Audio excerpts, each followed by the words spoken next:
ప్రభు పేరిట మీ అందరికీ వందనాలండి. ఇంతటి అవకాశాన్ని ఇచ్చిన తండ్రి అయిన దేవునికి మహిమ కలుగునుగాక. ఈరోజు వాక్య సారాంశం ఏంటంటే, దేవుడు మనల్ని మర్చిపోలేదు. దేవుడు మనల్ని అసలు మర్చిపోలేదు. బైబిల్ గ్రంథంలో నుంచి మనం కొన్ని లేఖనాలు చూసుకున్నట్లయితే దేవుడు మనల్ని మర్చిపోలేదు. కొన్నిసార్లు మనకు అనిపిస్తూ ఉంటుంది, అందరికీ మంచి ఆశీర్వాదాలు జరుగుతున్నాయి, మంచి జరుగుతుంది, నాకు మాత్రమే చెడు జరుగుతుంది అని ఆలోచన చేసుకుంటూ ఉంటాం. దేవుడు మర్చిపోయాడా మమ్మల్ని మర్చిపోయాడా దేవుడు అనే ప్రశ్న మన హృదయంలో వస్తూ ఉంటుంది. సాతాను మనల్ని ప్రేరేపిస్తూ ఉంటాడు. నీ దేవుడు నీకేం చేశాడు, నిన్ను మర్చిపోయాడు, నీకు అన్ని కీడులే జరుగుతున్నాయి, మేలు జరగట్లేదు, అందరూ చూడు ఎంత అభివృద్ధి పొందారు అని కొన్ని దిక్కుమాలిన ఆలోచనలు సాతాను మన హృదయంలో పుట్టిస్తున్నాడు. అయితే బైబిల్ గ్రంథం నుంచి మనం చూసుకున్నట్లయితే దేవుడు మనల్ని మర్చిపోలేదు. అయితే మనం చూసుకున్నట్లయితే యెషయా గ్రంథము 49 అధ్యాయం 15వ వచనం 16వ వచనం. స్త్రీ తన గర్భమున పుట్టిన బిడ్డను కరుణింపకుండా తన చంటి పిల్లను మరుచున, వారైనా మరుచుదురు గాని నేను నిన్ను మరువను. ఇక్కడ చూడండి, ఒక స్త్రీ ఒక బాబును కానీ పాపను కానీ కనింది అనుకోండి, ఆ స్త్రీ ఏం చేసిద్ది? తల్లి ప్రేమ ఎంత గొప్పదండి. అంతకన్నా ఎక్కువ గొప్ప ప్రేమ మన తండ్రి అయిన దేవునిది.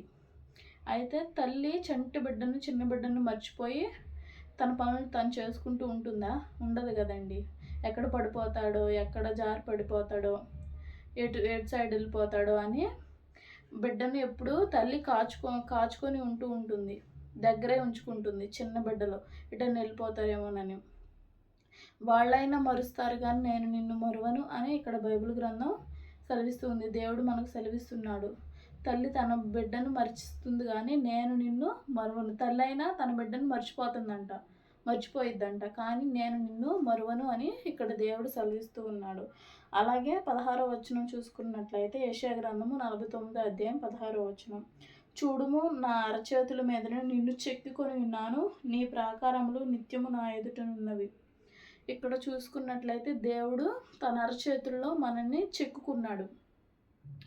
అరచేతుల్లో దేవుడు మనల్ని చెక్కుకున్నాడు. చెక్కడం అంటే అసలు చెక్కితే ఎట్లా ఉంటుందండి? ఒక రాయిని శిల్పం చెక్కితే ఎన్నో ఉలి దెబ్బలు తిని అది శిల్పంగా మారుతుంది. అలాంటి రూపాన్ని దేవుడు మనల్నే దేవుడు తన చేతుల మీద చెక్కుకున్నాడంట. ఇంకా దేవుడు ఎలా మర్చిపోతాడు మనల్ని? అరచేతుల మీద దేవుడు మనల్ని చెక్కుకున్నాడు. నీ ప్రాకారం నిత్యము నా ఎదుట ఉన్నది. నీ యొక్క జీవితం, దేవుడు మన పట్ల కార్యాలు చేయడానికి ఆయన సిద్ధంగా ఉన్నాడు. ఆయన మర్చిపోలేదు. ఆయన మనల్ని జ్ఞాపకం చేసుకునే దేవుడు. దేవుని చేతుల మీద మనం చెక్కబడి ఉన్నాము. దీన్ని జ్ఞాపకం చేసుకొని ధైర్యం వహించి కొంచెము మనం ఓపిక సహించినట్లయితే దేవుడు గొప్ప కార్యాలు చేస్తాడు. ఆయన ఎన్నడూ మర్చిపోయే దేవుడు కాదు, విడిచిపెట్టే దేవుడు అస్సలు కాదు, అన్యాయం చేసే దేవుడు అస్సలు కాదు. ఆయన అన్యాయం చేయటకు ఆయన నరుడు కాడు. దేవుడు ఖచ్చితంగా మన జీవితంలో గొప్ప కార్యాలు చేస్తాడు. మనం దేని గురించి అయితే ప్రార్థన చేస్తున్నామో, ఆరోగ్యం గురించి కానీ, అప్పుల బాధల నుంచి కానీ, వివాహం జరగట్లేదని కానీ, బిడ్డలు కలగట్లేదని, అనేక సమస్యలు దేవుడు మమ్మల్ని మర్చిపోయాడు అనే ప్రశ్న వేసుకుంటే దేవుడు మనల్ని మర్చిపోలేదు. ఎక్కడ చూసుకున్నట్లయితే దేవుడు మనల్ని తన అరచేతుల్లో మనల్ని చెక్కుకున్నాడు. అలాగే కీర్తనల గ్రంథము 139 అధ్యాయము 1-3 వచనాలు. యెహోవా, నీవు నన్ను పరిశోధించి తెలుసుకొని ఉన్నావు. నేను కూర్చుండుట నేను లేచుట నీకు తెలియను. నాకు తలంపు పుట్టక మునిపే నీవు నా మనసు గ్రహించుచున్నావు.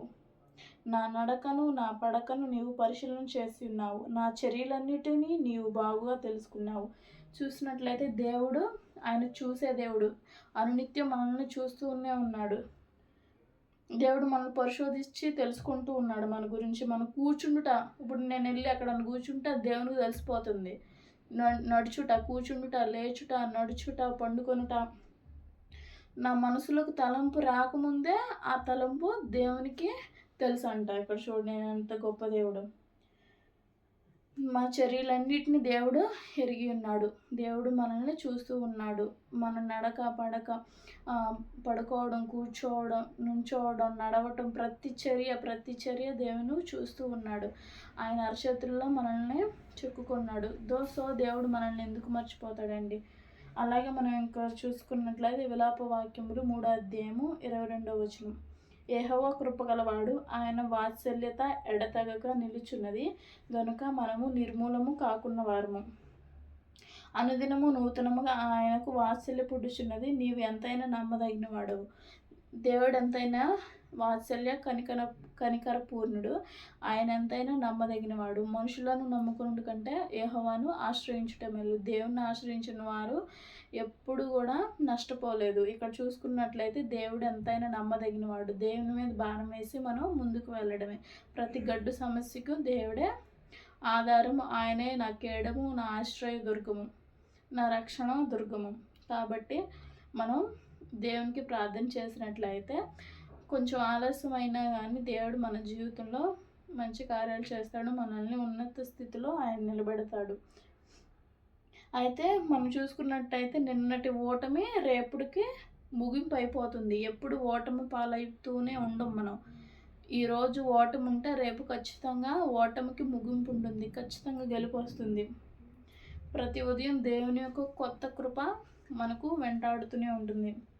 కానీ మన జీవితంలో ఆలస్యంగా అని అనిపించినా కానీ దేవుడు మన పక్షాన కార్యాలు చేస్తూనే ఉంటాడు. ఆయన ఎన్నడూ జాలడు. ఆయన మనల్ని అరచేతుల్లో చెక్కుకున్నాడు.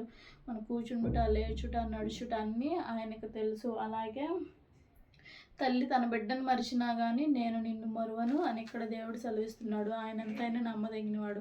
కాబట్టి విశ్వాసం ఉంచి దేవుని యందు భయభక్తులు కలిగి మనం నడుచుకున్నట్లయితే దేవుడు మనల్ని జ్ఞాపకం చేసుకుంటాడు. దేవుడు ఈ వాక్యం ఉంటున్న ప్రతి ఒక్కరిని దేవుడు జ్ఞాపకం చేసుకొని వారి జీవితంలో దేవుడు అనేక అద్భుత కార్యాలు, అనేక సహాయం చేయునుగాక. ఈ చిన్న మాటలు దేవుడు మీ హృదయంలో ఫలింపజేయునుగాక.